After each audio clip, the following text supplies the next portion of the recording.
if you have less people traveling and you have the cost of goods are going up, people are going to buy less snacks, they're going to buy less extra bags, so on and so forth. If you have less discretionary income, you have less credit cards, right? And depending on what goes on with the tariffs, that could or could not continue to impact cargo. So all five areas that the airlines primarily make money from are under threat right now. Now, does that mean that, oh my God, sit at home underneath a bunker and everyone's going to get let go? No, it doesn't. It means there are going to be winners and there's going to be losers. This is the 21.5 Show. You're on 121.5, the emergency frequency. Whether you're a professional pilot or want to be one, you're in the right place. Let's get started. Join professional aviators Dylan and Max as they talk their experience in the airlines, business aviation, and more. Life is good. Industry experts, unique stories, and plenty of fun. This is the 21.5 Show. Here we go. Max, it's time for another industry update with James Onieal. That's not as good when you do it. It's not as good as your. Okay, I don't need think the so. music. I got to do the whole thing. I'm just not. I'll keep practicing that. Do you want to? I need better. I need better than this. I need trumpets. You need a real hype man. I don't have a Trumpet, like a trumpet. like a medieval knight entering the court. Yeah. Exactly. I need a squire. I need a court jester. Come on, That's guys. right. How about this a while? I'm a little upset. How about the Warn horn? Does that yeah, work? yeah, thank you. Yeah. Yeah. That's about all we can do. At least the furlough flute is not playing as you walk in, James. Well, it's been going off at some places recently, so Yeah. it's in semi-retirement, but it's coming back Bite with your a tongue. vengeance. Bite your tongue. That's right. You bite your tongue right now. I don't have. I refuse to The play that furlough drop right flute's now. like a bad case of herpes. It'll always come back. Yeah. All right. Well, another jam-packed episode with James today. We're kind of working at half speed here. Max is a double whammy. He doesn't have his microphone. He's on an overnight in what looks No, I like have my microphone. Oh, you have your microphone. You don't have your laptop. Oh yeah, I've got my microphone, headphones, laptop charger, everything except for the laptop. So we're on the iPad today. We're making do. I'm on a PM, it. man. I don't function well on PMs. I'm out of my circadian rhythm has been disrupted. It's a whole thing. Okay, I don't do well. Yeah, but I'm here. And it looks like you're Present. in Radisson right now. I don't even know what you guys are up to. Popcorn Where am ceiling, I? everything. I Yikes! literally don't even know. I'm in a DoubleTree. You're in 1982 is where you're Yeah, at. it's what Yeah. it looks like. Yeah. I'm Meanwhile- getting to ride in a DeLorean today. So Yeah, exactly. Exactly. Meanwhile, it looks like James is actually in a DeLorean. Hopefully the Khaleesi can get a video cut of this here with you with like a glowing orb next to you. I don't even know what the thing is. You look like a Don't know. Twitch streamer. What's going on? This is, first of all, this is my home-built, liquid-cooled, flight sim only computer, which I got all of the lights synchronized to the color of my wife's hair. I mean, what else Wow. could you need? Yeah. Oh my I feel God. like you- What do you play on that? No Dungeons joke. and Dragons, James? No. I built this flight sim solely for clients so that I could teach them stuff before they go into training to make sure they pass. So that's How do the you do only that? thing Like, that's used for is Do you share? Wait, hold on. So, do you share your screen while flying on flight sim with your clients? Is that how this is done? absolutely. I have every aircraft that they could Wait, can possibly you- go into training Can on. you walk plus, us through? plus Hold on the a minute. specific cockpit. Hold on a minute. So, Hey, okay. listen, guys. People are gonna think Wow. I'm a nerd. Come on, guys. I have a reputation to uphold. Oh, here. wait a Breaking minute. Yeah, news here. We wouldn't want Yeah. anybody to get the wrong idea here. Wow. God, everyone thought I was. You give me Dylan gives me this amazing introduction, and now you're destroying my reputation over here. I mean, Jesus. I think With you're your doing it Warhammer yourself. machine over there. Yeah. Yeah. Thank you. Wow, unbelievable. I feel like if I was doing a Zoom call with you, you just have me stare into those little circles and I'd be hypnotized here after about James, 30 I seconds. am. What do Dude, I have to I do to pop get up a as- clip of you instructing someone over a Zoom share screen flight simulator session in a transport category airplane? You can go to our you can What go do to ravencareers.com, contact us, talk to Eileen, she'll get you set up. You need to do a YouTube promo video with this setup. Dude, I've got it one of those 787 yokes with it as well. I'm not going to show it to you. It's Here, right down there. I got a full Bravo throttle. And dude, what I do you got the mean? whole. Hold on a second. Here, Hold on a second. Hold on a second. here at Raven Careers, Dude, we go the look, extra look at mile my for you. throttle quadrant. Come on, guys. Look at this. Jesus.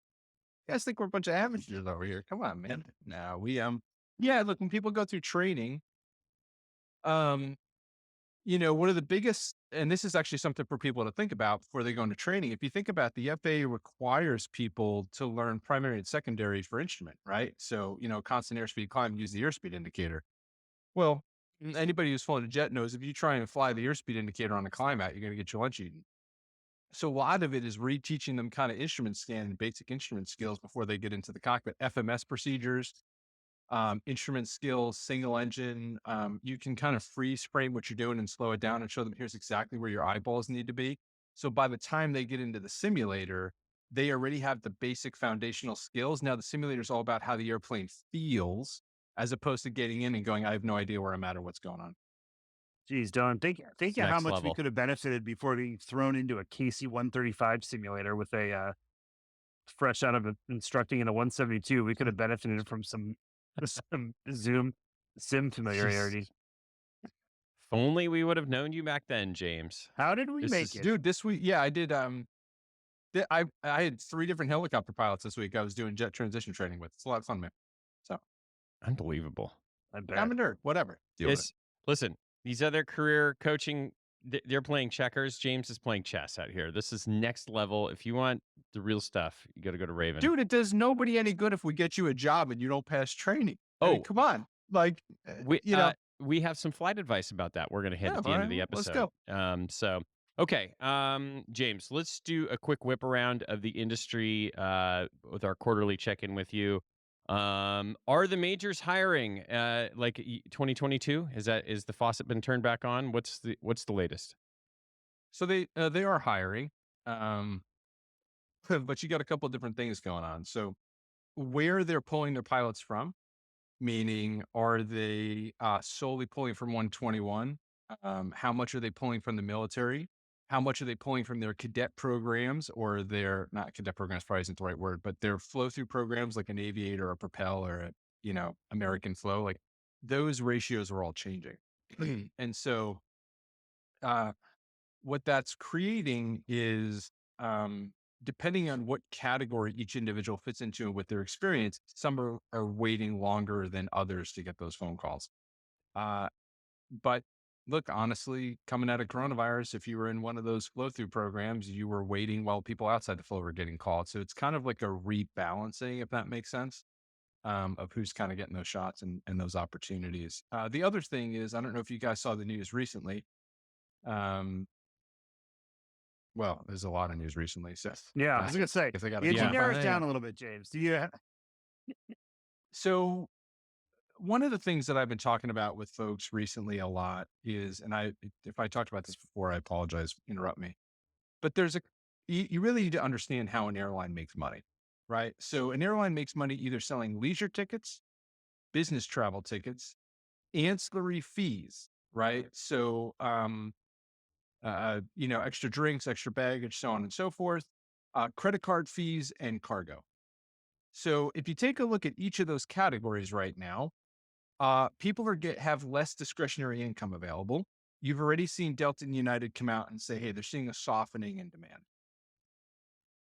When you see what's going on with the stock market, right? Businesses are getting a little bit nervous over what is going to happen next, right? Whether you dislike what's going on or you like what's going on, not really relevant. Businesses make decisions on what can they predict, right? And so when you take a look at all these businesses are bringing everyone back to the office, that's encouraging for business travel. But if the stock keeps going up and down, you may see they're just forcing people to Zoom from their offices. Ancillary fees. If you have less people traveling and you have the cost of goods are going up, people are going to buy less snacks, they're going to buy less extra bags, so on and so forth. If you have less discretionary income, you have less credit cards, right? And depending on what goes on with the tariffs, that could or could not continue to impact cargo. So all 5 areas that the airlines primarily make money from are under threat right now. Now, does that mean that oh my God, sit at home underneath a bunker and everything's going to go to shit and everyone's going to get let go. No, it doesn't. It means there are going to be winners and there's going to be losers. You've already seen Ed Bastian and Scott Kirby come out and say they're seeing a softening in demand. But Scott Kirby's already come out and said, hey, look, we are going to aggressively hire through any downturns. And if you take a look at just what happened 5 years ago with coronavirus, United was putting all the pieces in place so that when the recovery happened, they were there to, aggressively take advantage of it. Max, you can probably talk more intelligently than I can about some of the changes going on internally at Southwest right now. There are companies that are putting themselves in position to take advantage of the volatility, and there are other companies that are going to be victims of the volatility. So when folks are sitting back, especially in a market like this, and they're thinking, hey, what should I be doing? It's too early on right now. We don't actually know what's going to happen, which is why folks need to have multiple strategies that they're running concurrently. And that's going to be different if you're a military pilot who's transitioning out in the next 18 to 24 months versus a military pilot transitioning in the next 6 months versus a 1,500-hour CFI with 25 hours of multi-time versus a corporate pilot that's got maybe 5 or 7 or 10 years with maybe 1,000 hours of turbine PIC time. And the list goes on and on and on of the different types of people. But you need to have multiple strategies right now because there is, we always joke around about how my crystal ball is in the shop, but all you got to do is turn on the news day by day by day, and you're going to see there's contradictions in what the policy is going to be moving forward. And markets like the confidence of knowing what's going to happen next. And when they don't, people get jittery. And when that happens, you have volatility. As long as you're prepared to deal with it. I have 3 guys this week I talked to that are sub 1,200 hours that have 300 hours in jets through networking, right? The amount of folks that are calling up that are getting interviews at major carriers or are at going to, let's say this week, Women in Aviation, they have a meet and greet set up. It's not grinding to a halt. This isn't coronavirus. This isn't 2008. This is the normal evolution of what we dealt with through between 2000 and 2010. And honestly, I made some great gains in that time frame, but I was in position ready so that when something shifted, I could take advantage of it. The folks that were panicking, all of that energy got wasted on panicking instead of spent on focusing and preparing, if that makes any sense. Yeah. Absolutely. Yeah, I think the hardest part right now, especially for new folks that were in the industry, is they were students a few years ago and they watched their flight instructors all get jobs instantaneously, and so they had this false sense of how the industry worked. And now we have this generation of folks that went through flight training and they're all flight instructors now, and they're just sort of stuck. Yeah. Or they're not moving as fast, I should say. And so we that's the most common email we get right now is I'm a CFI, but I'm just stalled out, or I don't want to be a CFI, but what are the other options? And there really aren't any. And so it just seems like everyone's got to adjust their perspective right now. And I imagine that's Yeah. what you've got to do with your It's clients. it's a mindset shift, which is that's how this business is, man. It's Yeah. never consistent forever. And you have to always be willing to adapt and change the way you're looking at things. And that's we just hit another paradigm shift, of which another one is right around the corner. And it's just, whether that's positive or negative, we don't even know. But yeah, you always have to be willing to be flexible with your thinking and your planning and where you're gonna live sometimes, all of it. That's why we say flexibility Yeah, is key to air power. so that's one side of it. And the other side of it is, so if we put ourselves in the perspective of somebody that got into aviation, let's call it 2018 or later, right? So that's within the past 7 years. The sum total of their reality has been watching people progress extremely fast. Now, I say watching people progress extremely fast because my experience was starting flying in 2000 The first guy of anyone I knew to make it to a major carrier made it to US Airways in 2012. 12 years between starting flying and getting to a major, right? Most of us thought we were probably going to spend 10 to 15 years at a regional. I don't say that from the position of I had to walk to school uphill both ways. You guys should shut up and be happy. I say it from the perspective of my expectation was 15 to 20 years to get to a major. So when my buddy got there in 12, I was like, holy shit, I was hopeful. I was like, my God, that happened faster than I thought it would have. But that's based on what my expectation was coming in. If you came in 2018, you have a completely different expectation, not because you're delusional, but because you have friends that you can point to and go, that person physically made it there in 4 years. They made it there in 5 years. And so now that becomes the reality. And so if you turn to that person and go, okay, well, now you're going to have to wait 7 to 10 years, they're going, oh my God, what did I do wrong? So at 7 years or 10 years, that is still faster than what anybody in our cohort would have done 0 to Legacy Airline. We would look at that and go, dude, you got there in 7 years. That's still pretty friggin' amazing. But their expectation was it should have been done in 3 to 4. So they're looking at that same 7 years and going, what did I do wrong? When they didn't do anything wrong. And if they were to talk to Legacy Airline 777 captains that are the top 100 of the seniority list, they would go, holy shit, how'd you make it there in 7 years? That's amazing that you had that opportunity.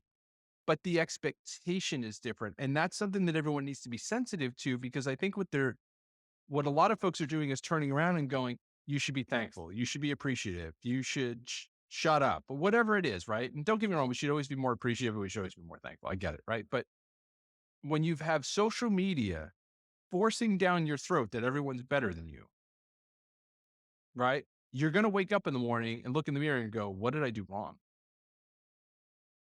Talk to any woman that has to look at magazines every day over what the beauty standard is of pretty. They'll know exactly what we're talking about. It's the same thing, right?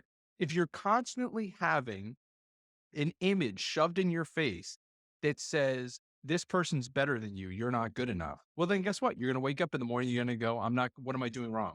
You're not doing anything wrong. Now, if you don't have the right strategy in place, if you're not doing things to prepare for when stuff starts to loosen up, then yes, you will pay that price. And that price could be an additional, it won't be 7 years, it might be 12 years. Right. But part of that is having someone in your corner. And look, I will be honest with you.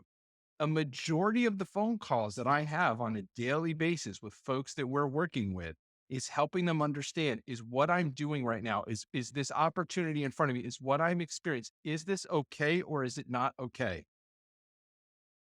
I will talk to someone in the morning who has 1,000 hours and 300 hours in a corporate jet going, am I doing the right thing? Am I building the right experience? This is only 135 or 91. Should I have 121 experience? Right. And then I'll talk to someone that has 2,500 hours, right? Or, 2,000 hours and 1,800 of it's in helicopters.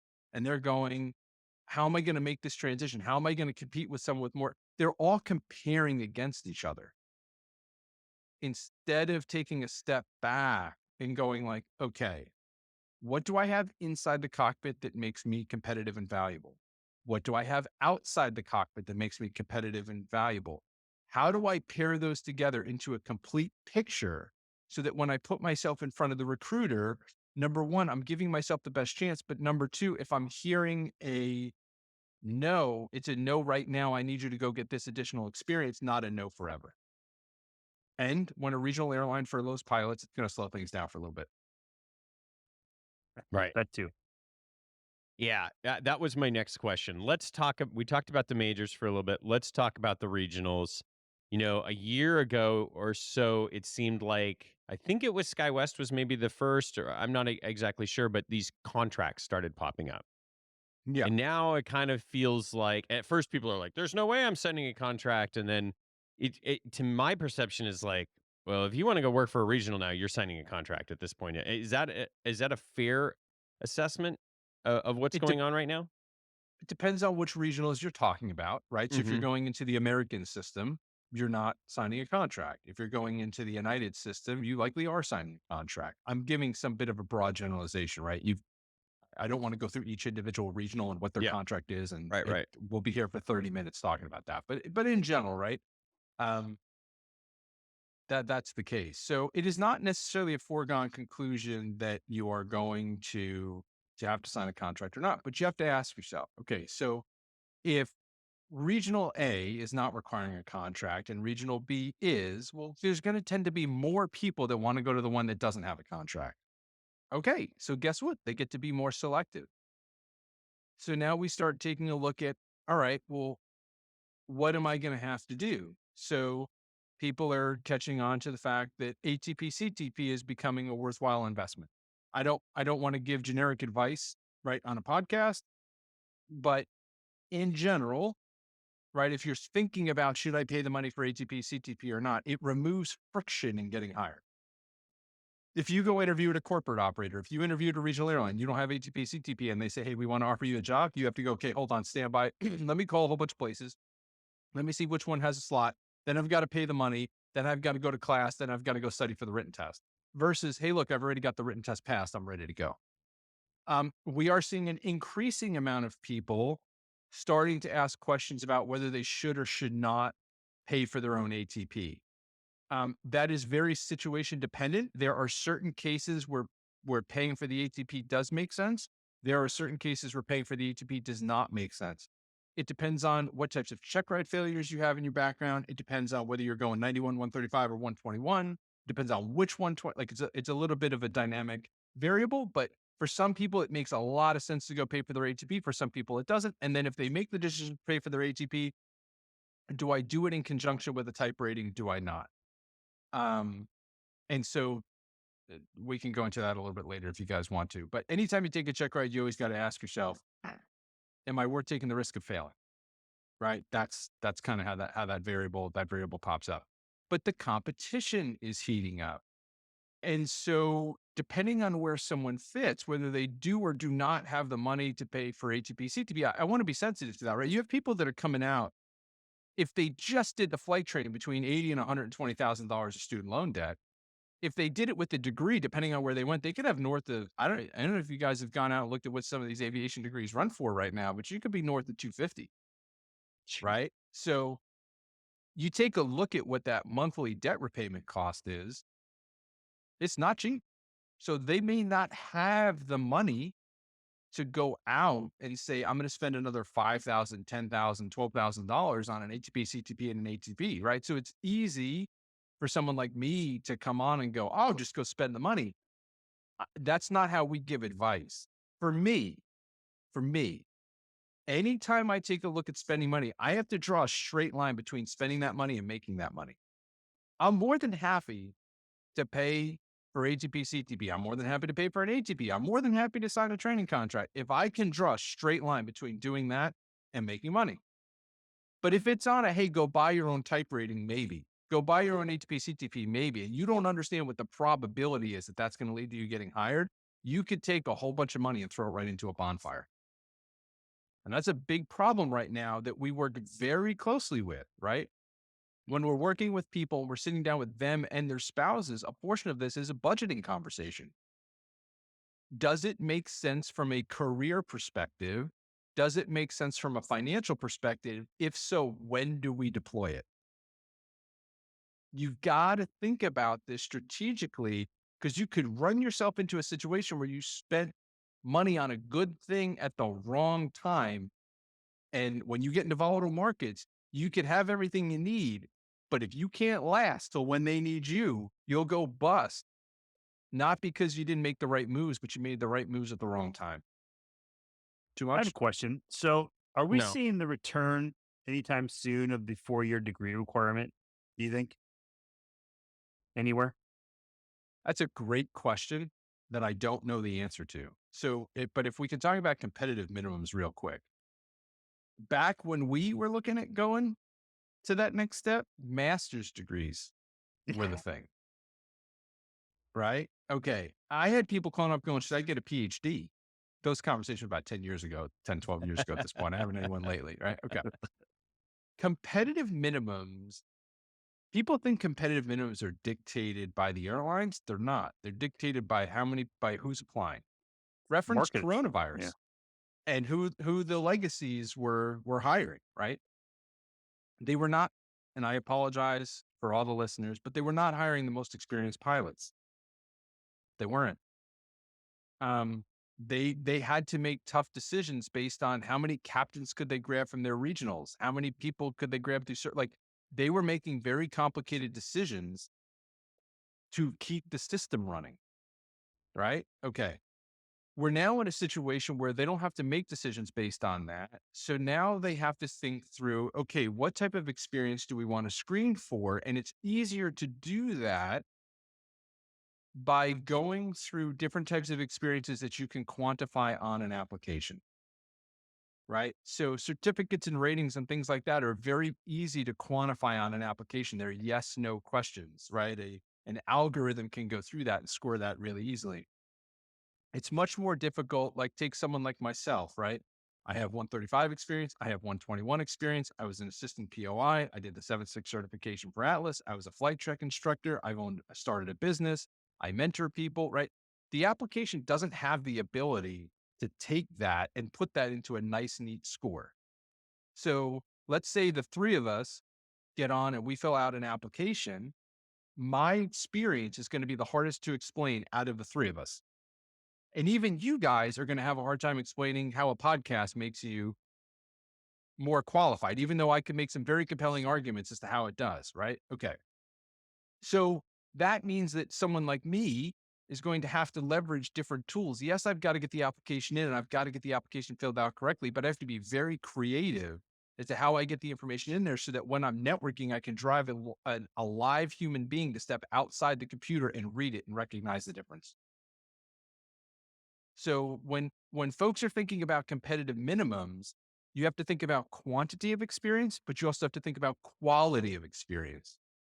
You then have to think of when I'm trying to market my quantity of experience, what's the best method to do that? Think resumes, applications, LinkedIn profiles. When you think about quality of experience, think about, okay, networking, live relationships, chief pilot meet and greet, so on and so forth. Different mechanisms to market each of those. You actually need both of them for this to work out well. When it comes to competitive minimums, that is constantly changing based on who's putting applications into the system, but you can beat competitive minimums. And you beat competitive minimums by playing with the relationship between quantity of experience and quality of experience and how you marry those together. Now, I'm not going to beat competitive minimums like I have 1,500 hours total time and Legacy Airline A is hiring with 5,000 hours. I'm not going to beat that with 1,500 hours total time. But if I have 4,000 or 4,500, I can beat that 5,000 if I can do it with my quality of experience through relationships. That's where it's also, sorry, one more thing. That's where it's also helpful. We are spending so much time on the back end talking to the decision makers at different in corporate and in the airlines to find out what is doable, because we don't want to waste clients' time trying to beat a competitive minimum that they can't beat when they really should be taking their energy and putting it on. Like, you only have so many hours in a day. That energy needs to be spent on a chance where you have the highest probability of getting a yes, not on a, let me go shoot for the moon. Dude, you're going to put in 1,000% effort for a 2% probability. It's just not worth it. Let's take a time out from our conversation to talk about another friend of ours, Timothy P. Pope, who's a certified financial planner dedicated to guiding professional pilots through smart financial planning. Whether it's saving for retirement, investment management, a seamless military transition, or strategic tax planning, Tim is your trusted financial partner. Join Tim as he leads engaging discussions on personal finance strategies for professional pilots on the Pilot Money podcast. Timothy P. Pope, helping professional pilots make the most out of life. So I had two questions about that. So now, competitive minimums are market driven, right? It depends on That's right. it's Which a is why they're supply and constantly demand thing. Supply flexing of and they're pilots, not the posted. demand of the exactly, and it's so are the competitive minimums now requiring, or do you see a competitive minimums not only in flight time, but the 4-year degree has always been a big thing. So is that now considered a competitive minimum?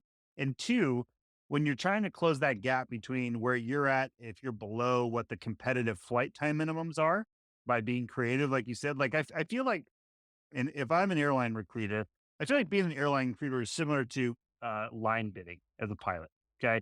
I go there, I get all the lines, right? The lines would be all the applications that you have on file. And I immediately go through and I disqualify every line that works on Saturday and Sunday, right? So that's everybody with less than 1,500 hours, right? So that I don't even look at those. Like they're just not even on the screen anymore. They're gone with 2 taps, right? And then from there, I go, okay, well, typically like to work Wednesday, Thursday, Friday. So that would be like your competitive minimums, right? So I wipe off every line that works on Monday and Tuesday. And then I narrow it down from there, like to work AMs and and I want to go to Orange County or whatever, right? And you kind of whittle it down. So if they're just eliminating everybody, say they have 20,000 applications, they need to get rid of half right now. So they just say everyone below 5,000 hours. I'm not even going to look. Is that how it works? And so if you're not even like what you're saying, if you're not close enough to even get eyes on your application because you're so far removed from the competitive minimums that there's just nothing you can do. But if you're like, how close do you have to be to have somebody actually look at your application to have the other stuff matter? Okay, so that's a really good question. Couple things with that. So the first thing that people need to understand is not all recruiters are created equal. So recruiting in a company works, and military folks will understand this a little bit better than folks that like us that came up with corporate and and just straight airline backgrounds. Recruiting is compartmentalized. It's need to know, right? So I have a lot of friends that are recruiters at a lot of different companies, and they're not in the need to know circle of how their company is actually scoring applicants. Does that make sense? You then have people inside that same company that are in the need to know circle that know exactly how those requirements are being driven. So if you think about it at Max at Southwest, there's a very small group of people at Southwest that are actually part of that decision making tree and understand what's actually screened for in that application. There's a lot more people that are in that recruiting department that will do interviews and they'll go to conventions and so on and so forth. And they may have a loose idea on what that is, but they don't have a clear idea on what that is. That's part of what creates the problem for people is when they go to a convention and they meet with a recruiter and they don't know where that recruiter fits within that hierarchy. And so they ask a recruiter what seems like a very simple question. What do I need to do to make myself competitive? The recruiter doesn't know what to say, so they make an answer up.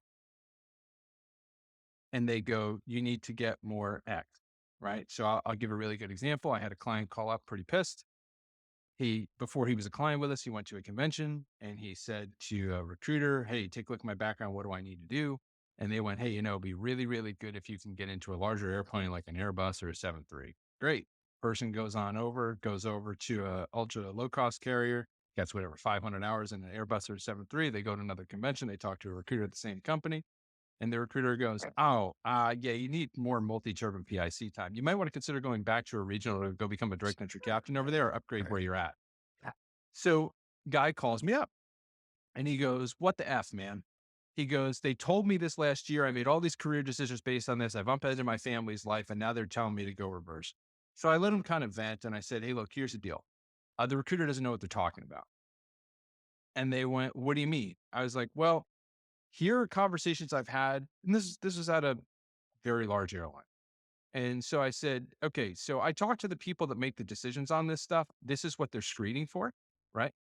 I know this is what this person said, but here's why. I'm telling you they're wrong. I just need you to be a little patient. Now, I didn't know this was going to happen. 3 days later, the guy got a call to interview with that carrier, right? The recruiter that was talking to him was not in the need to know circle. And so the recruiter's getting bombarded with person after person after person after person who's going, what can I do to be competitive? And first of all, they're never going to say to you out loud, I have no clue. I'm actually just here to stand here and collect your resume and make you feel good. I don't actually know what goes into this. They're not going to say that, right? And if they tell you, I don't really know, it's really confusing. We actually change the requirements somewhat arbitrarily on a quarterly basis. Then you're going to sit there and go, but you shouldn't do that. And I don't understand. And so they've got to get you to go away. And But so then the they can way say, they well, do that, frankly, well, to be very if you've honest, ever, they could also say, but to be very honest with you, I actually just do the interviews. I don't actually decide who gets hired. So I don't really know. I'm a file yeah, builder, not necessarily a decision maker, which is the and truth of it. Those are the people that it, go to the shows. it is. And the problem is when they say that, someone doesn't believe them. So what do? If you ever go to the local dog park, here's an analogy, and you watch a Yeah. guy and he's got a dog with high energy, he just takes a tennis ball and he throws it. What does the dog do? Chases after the tennis ball, right? Well, the further you throw that tennis ball, the more of a break you're going to have in between that dog coming back. So if I give you some arbitrary thing to go chase, I just throw that tennis ball further away. It'd be another year before I see you again, Oh right? my God. That's what's actually happening. You're at the park. They've got the tennis ball. I'm going to throw that tennis ball as far out as I can and get you to chase it. If I throw the tennis ball 10 feet away, you're going to run it right back. And I got to do it again and again and again and again. Then I get one of those real plastic things where what do they call it? A chuck it? Oh, Where you yeah. can chuck it like, yeah. Where now I can get like superhuman chuck it power, right? Okay. So our job at Raven is to make sure you're making decisions based on actual intelligence and data. And so when I talk to someone that's in recruiting at an airline or at a large 135 or at a corporate flight department, I don't actually want the job there. So they'll talk to me. I'm not invested, right? When they tell me these are the competitive minimums, I'm not going to argue with them. I just need to know the information, right? Okay. So they're able to be more candid with me and my team because I don't have a vested interest. I'm not trying to convince them to hire me. And number two, I'm not going to argue with them or tell them I think they should change it. When they're giving me those numbers, there's three things that we have the ability to do. The first is I've got a really good detector on what's somewhat arbitrary. And so I can usually poke around and ask questions about like, hey, could you offset not having that with this? Because we see so many people coming in the door, I know kind of where everybody fits and I know what the different metrics are. So I can turn around and say, hey, I can think of all the ways that if I did want to get a job there, here's how I would try and offset that. And they'll let me know, yes or no, you could offset it with that. That's why we're 6 to 9 months ahead of everybody else in terms of what we're doing, because I have that information and it hasn't made it to the internet yet. So that's number one. Number two, the folks that are recruiters, right? The ones that are not in the need to know of specifically what's in that algorithm, they still have experiential data. They can tell you, here's who I'm seeing when I'm interviewing. Here's the backgrounds that I'm looking at, right? And I can ask them and I can find out where are the glitches in that system. And then the third is the clients have experiential data as well, right? They were in the interview. They talked to all the other people that are interviewing with them. It's the combining of the actual data with the experiential data from the recruiters and from the candidates that when I put all that together, I can find gaps that even people within those departments can't necessarily see. That makes sense. Because there's other leaky entrances in that door. Right. And if you can figure that out, you can leverage the gap and you can get people through that gap until it kind of you're not cheating, you're not lying, it's all completely above board, but you can get people through that side door, that side window until it closes and then you find another one. But there's always a side window. Okay. I got a question for you. We're getting a lot of emails about failed check rides. And I think especially in the last few years, I think a lot of people got screwed because one, we had instructor churn. Instructors were constantly getting hired. They were leaving. I feel like probably the quality of instruction wasn't great. There was a lot of students. There was a lot of pressure on schools to, get people through. And I just feel like, I wasn't in any of those training programs from my perspective. It seems like a lot of people had a lot of training failures based on the emails that we get. And I remember, Max, I know we've seen these. I have 4 check ride failures. Am I screwed? I've done 3. I have multiple. Is there a number right now that is really limiting folks? Or is it still like, look, if you can explain it and you have a story to tell and you can weave, kind of weave your little basket here on your check ride failure, you can still overcome it? Or what are you seeing out there? Sure. So it's a little bit more complicated of a question than it sounds. So the first is it depends on what you fail for. So like if you're one of the 10,000 people listening right now that failed your commercial single for Power Off 180, yeah, you and everybody else, right? Like, I mean, that, like one of the most common failure items we see is, oh, I failed for Power Off 180. It's cool. Did you land too short or too long? Right? Yeah. Like it's right. So that one's not going to be as big of a deal, right?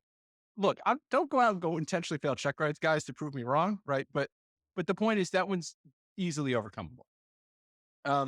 If you fail for steep spirals, right? Most of the recruiters can't even remember how to do the maneuver themselves, right? So like I they was know just they going to would say fail. that. Yeah, I don't remember what that yeah, is. yeah, exactly. So if you have something that you fail that a recruiter, number one, it doesn't apply to airline flying, right?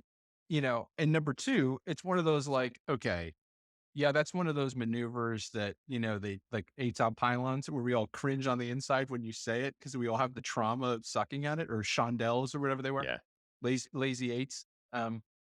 It's one of those like, whatever, it is what it is. Okay. That's all about how you explain it. It's usually a great way to start a fun story and relive some trauma bonding with the recruiter.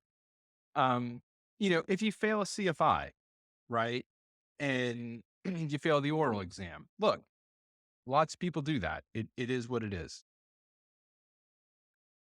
But if you're having failures on things that are trend related, like, hey, I failed my private and my instrument and my commercial, now they've got a trend. It's not the failure, it's the where's the gap. Because I'm going to put you into a fast, this is my opinion. I understand people may disagree with me. When you go to a 135 or you go to a 121, I know they call it a training program. I'm going to politely disagree that it's not a training program, right? They are expecting you to show up with certain foundational knowledge and they expecting you to be able to pick it up quick, right? They are there to help you through, right? There will be some training, but it's primarily a check-in program. And I don't think people are really prepared for how little spoon feeding goes on in one of those programs. That's why when we were joking around about the simulator over here, right? I can get the foundational knowledge, right? Understanding the difference, and I know this sounds dumb, but DC versus AC. Why do they use a 3-phase electrical system? Right? What does a transformer and a rectifier do? What does an inverter do? Right? Um, you know, different how does an integrated drive generator work? What is a constant speed drive? Why, when I disconnect it in flight, well, can you not reconnect it? Right? Things like that that are all on YouTube. It's all on YouTube, right? But if you don't even know what questions you should be asking before you walk into training, you don't know what to study. That's why when we have folks that are working with us and they get hired, I sit down personally with them and develop a study plan for them before they get to the training. Because that's what the recruiter's worried about. They know that they have 10 pounds of shit and it is exactly a 10-pound bag. Oh, and by the way, you have 24 hours to move it. So I don't care if you can move 10 pounds in a 10-pound bag in 3 days because you got to do it in one. That's what they're looking at. So like when Dylan says, hey, there's a lot of instructor turnover. Well, the airlines had a lot of instructor turnover as well. So if you can't learn with a lot of instructor turnover, can you learn in my system? Because the airlines or flight safety or SimuFlight has only so much ability to adjust their system around you. Right? When you have 20 or 30 or 40 students sitting in a class and you don't understand what DC electrical is, and their FAA approved program allows them 1 hour to talk about XYZ portion of the electrical system, and then they've got to move on to everything else, they can only slow that down so much for you. And if you're not showing up with that knowledge ahead of time, it creates a problem. So when you show up to a recruiter and you have check ride failures, I just had a guy who got hired 2 weeks ago. I think he had like 7. But there was a very specific problem that created that, and it was not solely him. There were some things the instructor did. And when you heard the story, it was like, oh, okay, right? He was able to explain that story clearly. And the recruiter, like if somebody failed something and let's say they're private, and you're a recruiter and you're listening to the story and you're going, the instructor should have known that, shouldn't have let that happen. It doesn't let you off, but the story that's different than I failed my private instrument commercial CFI AA MEI MI ATP. Well, those are 7 check rides too, right? I feel like the it's- hard part would be getting the chance to even explain that. Yeah. Like, how do you get to the interview? Like, Well, I what feel do like that you- would be the roadblock, right? What do you think I do for a living? I mean, dude, you could buy a resume anywhere. Like, I got plenty of competitors that'll sell you boatloads of shit, right? Yeah, but Like, how do you overcome like multiple check ride failures? Like, how do On you, the- put how are you not frosting on getting your that and, a application cherry wiped on out? top? Like, yeah, great question. It's going to be through relationship nurturing. So if I hand you a sheet of paper, if the first time you meet me, you get a sheet of paper and all it does is explain everything wrong with me, and you have no emotional attachment or no experience with me, and you've got 10,000 more people willing to hand you a sheet of paper, well, guess what? I have 0 chance. We've known each other for 6, 7 years at this point, right? You're going to be more willing to give me a chance if something happens in my background because you have experience with my personality. You have experience with my behavior. You have experience with my work ethic, so on and so forth. Now, people think, well, I don't have 7 years to build that relationship. It doesn't have to take 7 years. I'm just using that as an example. But if you have an opportunity to talk to someone in an informal setting where they get to know you and they get to connect to you and they get to have conversations, and then at the appropriate time, that background stuff comes up, it's not as problematic. I don't want to misrepresent. It's not easy, right? It's not like if you have, let's say 7 check ride failures, it's not like you have tons of options on the table right now. And, oh, hey, it's no big deal. There's Yeah. some magic potion I can sell you. And it's not, it's going to be hard, right? And it's going to be long and it's going to take you longer. And it's going to take everybody else right now. It is what it is, but it's overcomable with certain scenarios. This is why when someone works with us, we get on the phone and talk to them before we decide to work with them, because they need to know, is it overcomable or not? And if so, how? Once they understand that, then they can make the determination over do they want to put the work in or not. That's also where, not to sound cheesy, the non-judgment comes in. So once there is nothing anyone's going to call anybody on my team with and we go, holy shit, I've never heard that before. Or, ugh, what how about could a you have done that? murder conviction? Murder conviction did 20 years in prison. Charge or conviction? You'd be surprised on the phone calls I get. I mean, Sex I've had offender? people I've had people definitely, I've definitely had people call up who have gone to prison for multitudes of different things. Right now, those conversations What, usually wait, involve me what if giving them Frank Lorenzo himself calls you and says he wants to get hired at a regional airline? heck, 3/4 of your listeners don't even know who that is. So, Yes, they do. but- They all read yeah. Hard Landings with us recently. so my point in that is when let's use a criminal conviction, right? So I'll give you, I've had people call up that have been convicted of white collar crimes, right? I'll use that as a really good example, right? Okay.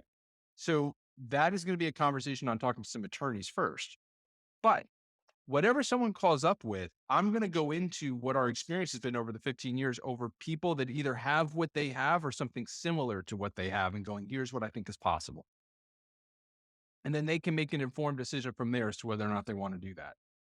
But there's a lot of people that make decisions up front over, hey, this is not overcomable, or hey, it's over, without really knowing if that's true. If that makes any sense. Let's play a game, James. Let's play a game called I am What's not Wor- gonna What's- play that game. What's worse to come? Yeah. I signed we signed a we call confidentiality it What's agreement with worse. we signed a confidentiality agreement with everybody we work with. I am intentionally not going to answer certain questions on No, a this is public. just hypotheticals. This Oh. is hypotheticals. Like, what would be worse? 5 check ride failures or a registered sex offender? Depends on what job you're applying for.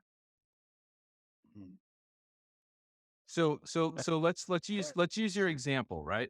Where would something worse make you more marketable?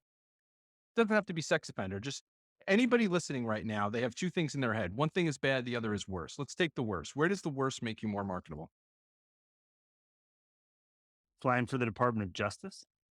At a place with high turnover or a place that has a job that nobody wants.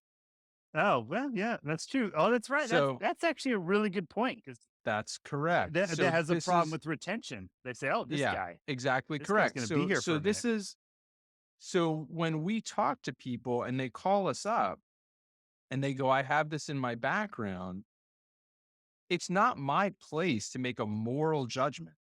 It really isn't, right? And it's my place to help you understand where would you be competitive if you would be competitive at all. My secondary job is to help you tell the story honestly. So like, look, we don't coach people to lie. You can't do it because they're gonna find out. I don't like even if it's not in any paperwork anywhere, it's a really small industry, man. Like somebody's gonna find out. So when you when you have something in someone's background, you've got to ask yourself, okay, is this in line with the culture and the values of the company you're going to? If the answer is yes, then the secondary is how does this make you more marketable? And so if retention is an issue and they know retention is an issue, and whatever it is you have in your background does not violate their core values, then it's a win-win. And that's what people don't think. They think that I always want to have more flight time. I always want to have um, more PIC time. I always want to have, well, that's not always the case because there are jobs that if the three of us applied to, we have too much total time and too much turbine PIC time.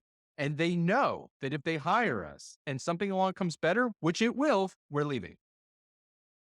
But if I'm hiring a guy, I would use an example to fly right seat in a citation, and I want him to be on call 24/7, 365, and I want to be able to pay 40% below market value.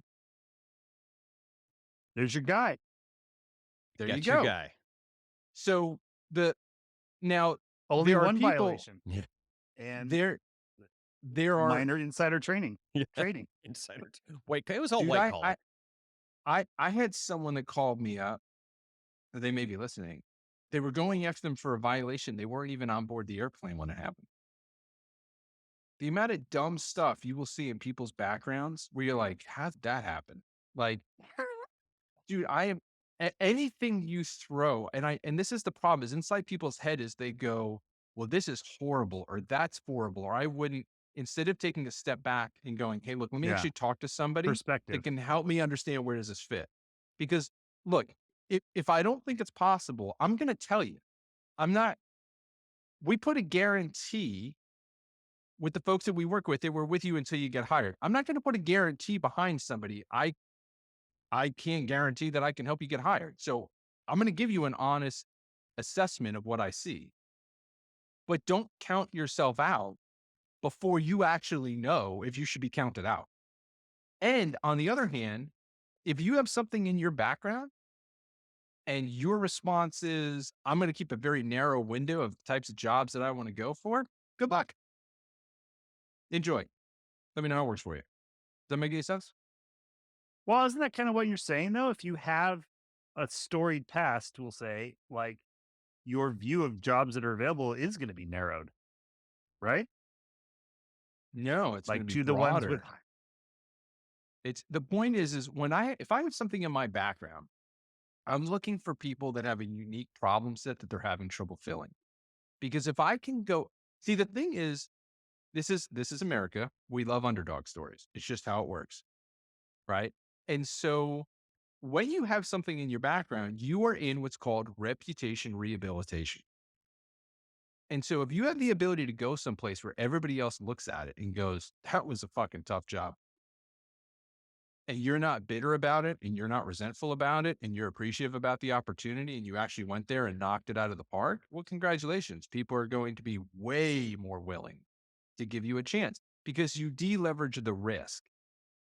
See, when you get a job, like if you're a recruiter, right, at company A, and you have a better job than the place that person's coming from, and they're appreciative of the job they had, well, then great, you'll take them on board because you can look. Did they show up to work on time? Did they have any disciplinary issues? Did they have any violations? They were under a drug and alcohol screening program. Like, I that company deleveraged the risk for me. It's no longer I'm not taking a chance on you, right? People don't realize that when you go in and you interview in front of a recruiter, that recruiter is putting their name on you. So, and especially if you take a look at what's happening right now in terms of some of the cultural shifts, right? God forbid you have an aircraft accident or an incident, you're gonna get lit up. And so in the back of that recruiter's mind, they're knowing that while you're getting lit up on cable TV, which I don't even know if cable TV exists anymore. But when you're getting lit up on the major media outlets, those reporters are going to be digging into who is the idiot that hired this person. So that recruiter is putting their reputation on the line when they hire you. So if you went someplace else and you actually did a good job, that recruiter can turn around and go, yeah, the person had something in their background, but look at all this good stuff they did in between. But if you're coming at it and you have a reputation that has some marks on it, and you're going, hey, I want to go straight to XYZ company, and they have a choice of 10,000 other people that don't have anything. Well, just think about it from the recruiter's perspective. If I'm going to take a chance with my own reputation, who am I going to take a chance on? It's reputation rehabilitation.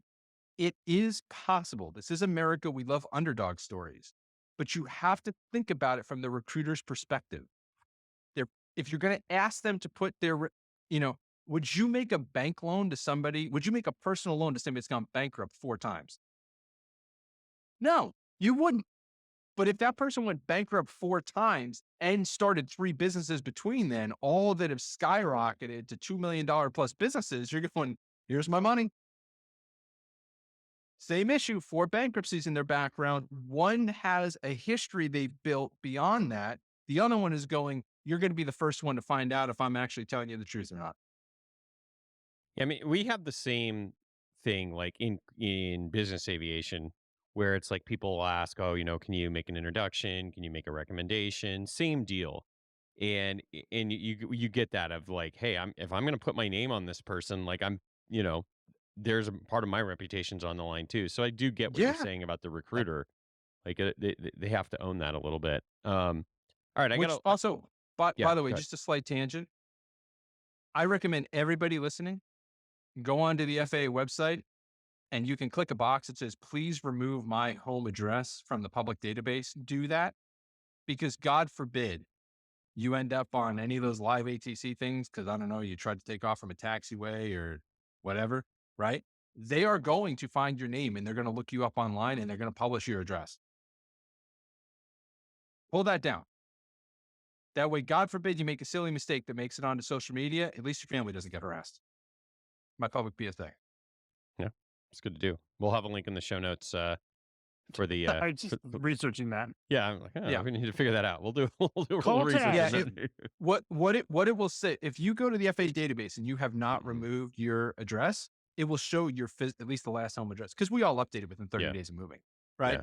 But for most of us that are within the first 10, or when we were in the first 10 years of our career, the address that's on there is not the one I actually live at. It's your parents' address. Yeah, exactly. So your parents are going to be the ones that are going to pay the price. Right. Yeah, exactly. So, but if you go on, it'll say in red letters, airman opted out of, whatever, sharing address. So you can go onto the FAA website. It's the same place you go when you order a new certificate. You guys put the link in the show notes. Yeah, But you have to check have registered for the database or to have Yeah. an account, and then you can really use it. Yeah, which is free.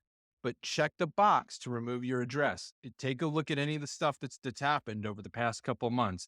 And you can get on Facebook within 24 hours and get the names of the crews. And then you can go on and you can start pulling stuff off of, like I said, the database and get their address and so on and so forth. Do your family a favor and remove it. Yep. I just pulled mine up Or and sure put enough. the address of an ex that you really don't like. I don't know, whatever you want. Sheesh. Let's take a quick timeout from our conversation with Ben. to talk about our favorite product of 2025, and that is Amigo Aeroto's T1. If you listen to our recent conversation with him, you know it has changed Max's life at the airport. No longer is he struggling to push that 2,000-pound airplane in and out of the hangar. Simply hooks up the T1 now and effortlessly moves that airplane back and forth. If you want to get more information, check out the link in the show notes for Aeroto's website. They have a tow that'll accommodate up to 15,000 pounds, and they've got a special offer for our listeners. Use checkout code 21FIVE to get $100 off any product. Scroll down on your podcast app to find the link to Aerotow and check out all of the products they have for pilots. Okay, back to the show. Okay, James, we got a complicated flight advice, but I do think it might have some value. I'm going to attempt, it's quite long, so I'm going to attempt to pare it down. Essentially, from what I understand from this pilot, they were in multiple cadet training programs at regionals and low-cost carriers. This person went to a regional in their cadet program, struggled in the sim portion, and turns out they were terminated.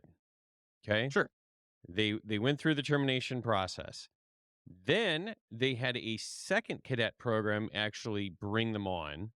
And so they went to the second cadet program. He or she disclosed the termination at the first regional, and seems like that didn't sound like it was going to be a problem. And then all of a sudden it was a problem. Then they don't know if they were actually an employee of the second airline, or maybe they just didn't get to move on to in the hiring process. But that first termination really slowed them down. And so now they're stuck with no options because of this termination. We talk a lot about check ride failures. We don't talk so much about terminations. I don't know if we can address this person's specific situation because there's a lot of nuance, but in general, for people that are terminated, what are you seeing and what's working? So there's a couple of things in this, which I appreciate that apparently all the questions you asked me before this were simple, and this is now the complicated one. Yeah. But so there's a couple of things to think about with this. So when someone comes in the door and they work with us, one of the things that we do is we'll do disclosures with them, right? And what that means is that we go through and ask them a bunch of questions about their background, and then we will physically write the explanation up. Well, we know every single question that every single company asks. And one of the more common problems we run into is somebody will call us up to disclose something, right? It could be a DUI, it could be a check ride failure. But what they're thinking about is the specific situation, and they're not thinking about the other things that went into that. So, for example, hey, I was removed from flight status from the military. But what they don't think about is, what about this question over here is, have you ever been investigated? So you got to go back through and go, why were you moved from flight status? Oh, well, this thing happened over here, right? So the first is, before you walk into an interview, you want to make sure that the questions that you've answered, you've not just addressed the direct one, but all the other ancillary questions that are very easy to miss. And I would say 70 to 80% of the people miss it. Right. So, and we know all those questions to ask because we know not only what the application is going to ask, but what's going to happen in the background check. So that's number one, because when you go to your next place, you can end up getting another termination thinking I disclosed it correctly, and then something pops up during that background check. So that's number one. Number two, this goes back to the conversation we just had about the recruiter advocating for you. A lot of people don't understand that the recruiter is a part of the process, but typically, depends on where you're interviewing, typically they are not the ultimate decider. The person or people that are ultimate deciders will have never met you. And so their decision is going to be based on the notes that that recruiter took. And having had a lot of friends that are recruiters who have talked to me about frustrations where they've interviewed people and they liked the person and they made a recommendation to have them hired, but a board later on overturned their decision because they didn't take the notes properly or the notes weren't detailed enough. And so you have to think about that, which is why we write up the explanations in a very specific way. We're trying to limit the amount of questions somebody could have. But in order to do that, you have to think through, what is that board going to actually be wondering about? And then number two, when you speak to the recruiter in the interview, you need to be able to break it down and explain certain things in a very specific order at a very specific pace so the recruiter can take the right notes in the right way and not miss anything. So, for example, most of us, when we get nervous, start talking faster. We start talking in circles. That can become problematic. Okay. Now that we've got that kind of component squared away, what I don't know about this specific person is when they went to the second place, was it, hey, I went to the interview and the interviewer was like, hey, I don't think this is going to be a problem. And then they were overturned by a board, in which case that's not on you. There's really, outside of the things that I talked about how the write up was conducted and how you explained it in an interview, there's not much more you could have done about that. Okay. So that's one. But we can isolate that, like I said, through the write ups and the practicing. Option number two is they got hired, they started at the new place, and the new place said, hey, look, here's the deal. We found out some additional information in your background check that, well, yeah, you did tell us that you were removed from flight status, or you had this over here or that over there. What you didn't tell us was all these other 4 questions over here that apply to that.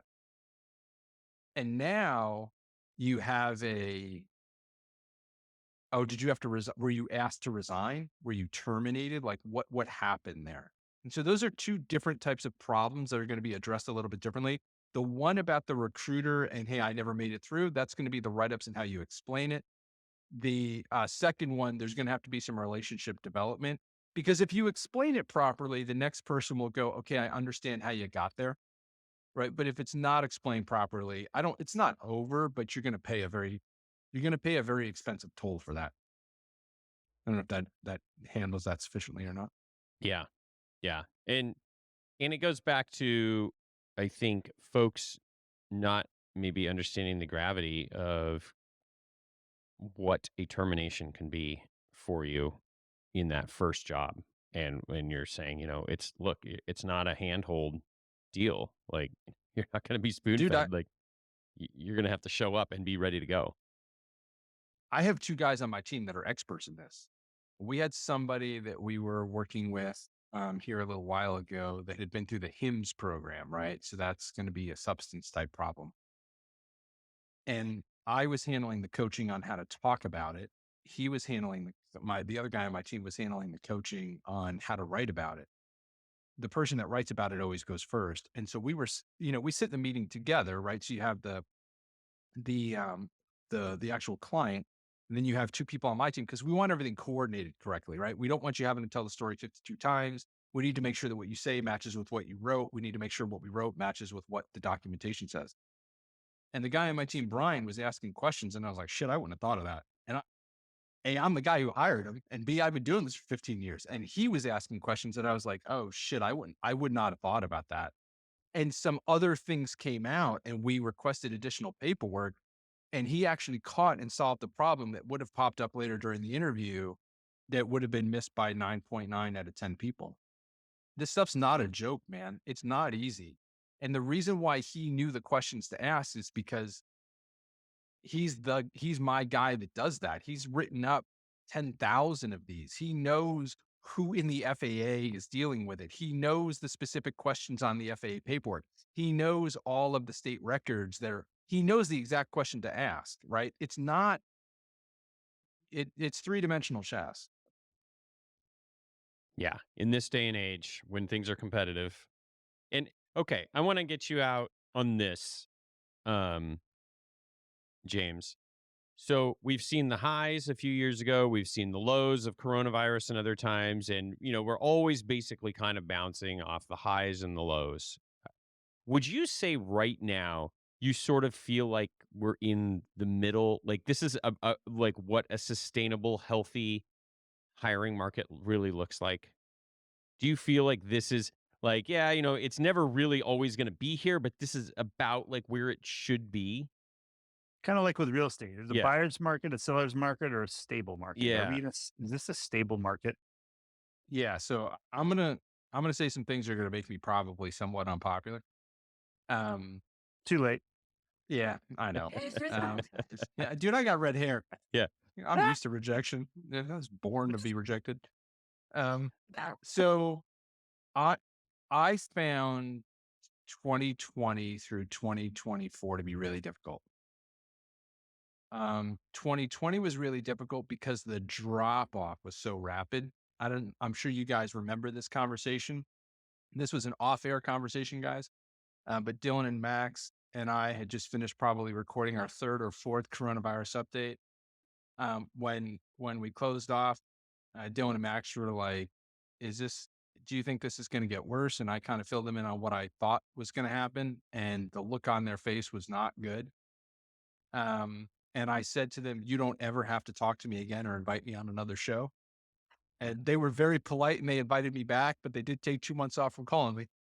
um, so that was not fun from the standpoint of, even though like I wasn't in danger of losing my job, obviously the business at Raven was doing very well. It hurts to watch people suffer like that. Like I don't know what it's like for you guys, but I don't feel like, oh, hey, just deal with it. Like it sucked for me. It's going to suck for you. Like it was painful to, I mean, I had many adults on the phone crying. Like it was actually extremely painful. I hope to never experience something like that again. It was pretty painful on the opposite side in the recovery for a different reason. When things started to get better very, very rapidly and people were progressing very rapidly, nobody was happy. So we would have folks get hired at what their dream company was, and within 6 months to a year, they were calling back to do a coaching session over, "I'm miserable and I don't understand why." And it was scary because when you climb the top of Everest and you go, "Shit, I don't like the view." Well, there's really no other mountain to climb, and you just spent a lot of energy to get there. A lot of the reason on why people felt that way was it came too quick. And so without struggle, and I'm not trying to get like existential or cheesy about it, but without struggle, it's really difficult to appreciate and enjoy it. If you put too much struggle in, there is resentment and anger by the time you get there. Reference airline guys retiring in 2008, right? Like, I mean, if the struggle is too high, then it's punishing, right? And people are very unhappy for a different set of reasons. It's more the resentment and the anger of what it took to get there. But if it's too easy, that happiness is evasive as well, but it's for a different reason because we are humans, we thrive on challenge, right? People's VAR stories are not about, let me tell you about the perfect day where everything went well. It's let me tell you about how everything went to shit and I was able to come through it, right? And so we're in a situation right now where, from my opinion, there's a perfect balance of tension. There is going to be struggle. You are going to have to overcome things, but there's going to be growth and there's going to be excitement and there's going to be pride in doing that. And the light at the end of the tunnel is still bright. It's not a freight train coming your way. And when you get there, because it was a struggle, there will be a higher degree of happiness and a higher degree of appreciation when you get there. What I find right now is most of the people that we're talking to are not particularly angry or resentful that they're having to work for it. They're just confused over, should it be this difficult and am I working hard in the right way?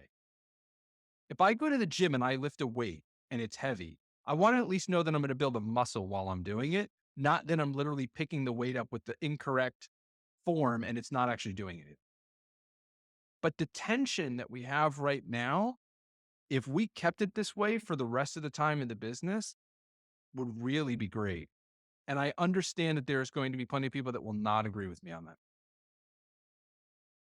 I think that's really well said because I'll tell you, 20 years ago, I would not have been able to appreciate that. But after living life and experiencing exactly what you've talked about, it is doing the hard things gives you the satisfaction. And Max and I talked about this on the show a couple years ago. If you got hired at Delta when you're No. 25, like, now what?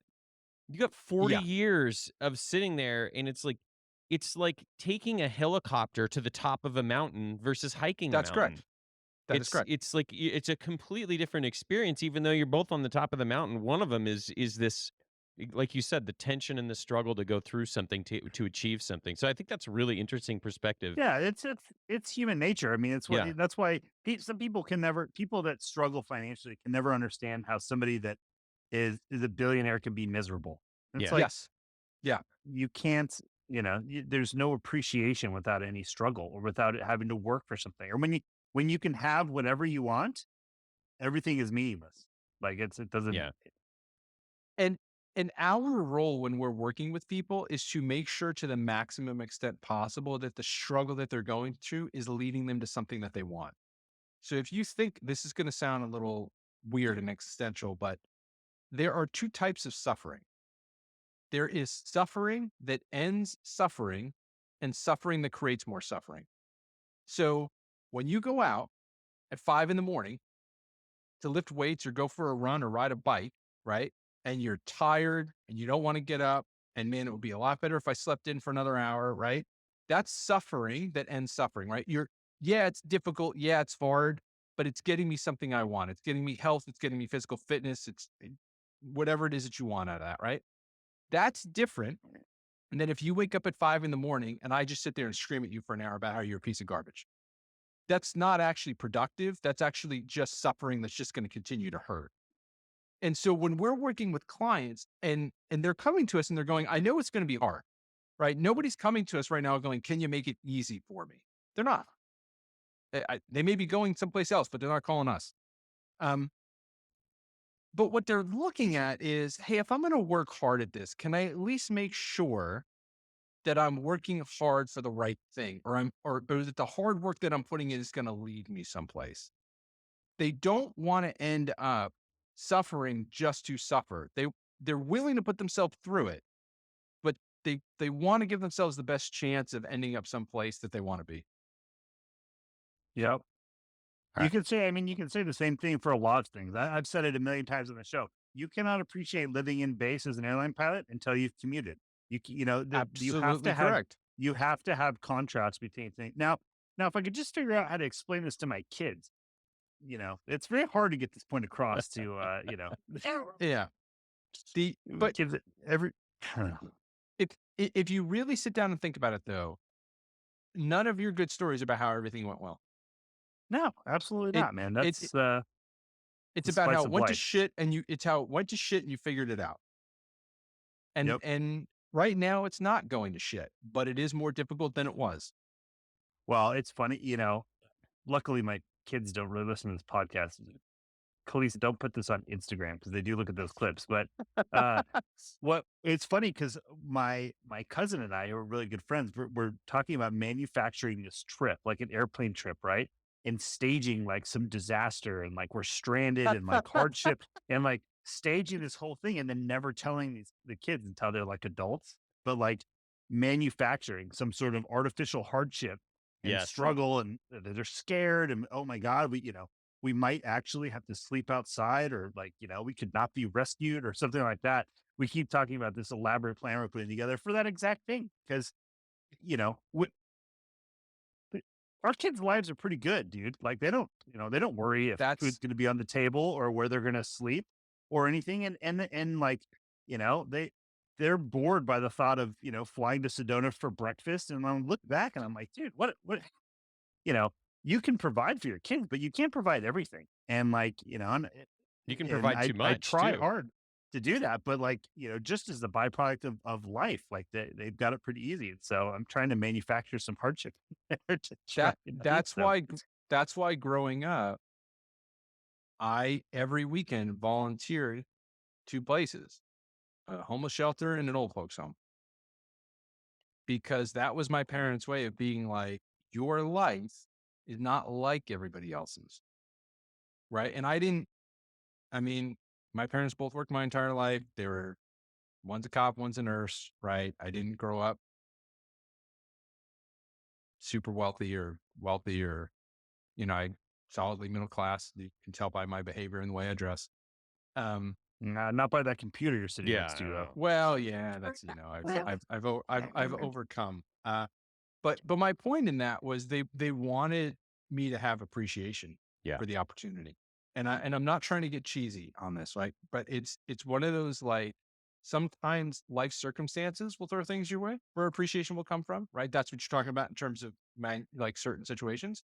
And when life's not throwing those situations at you, you've got to go manufacture them for yourself. You've got to go down to whatever, whether it's mentoring or whatever that is, to help you understand where you fit in that ecosystem. Wait, Well, the hard part too with kids is that like realizing it in the moment is very challenging.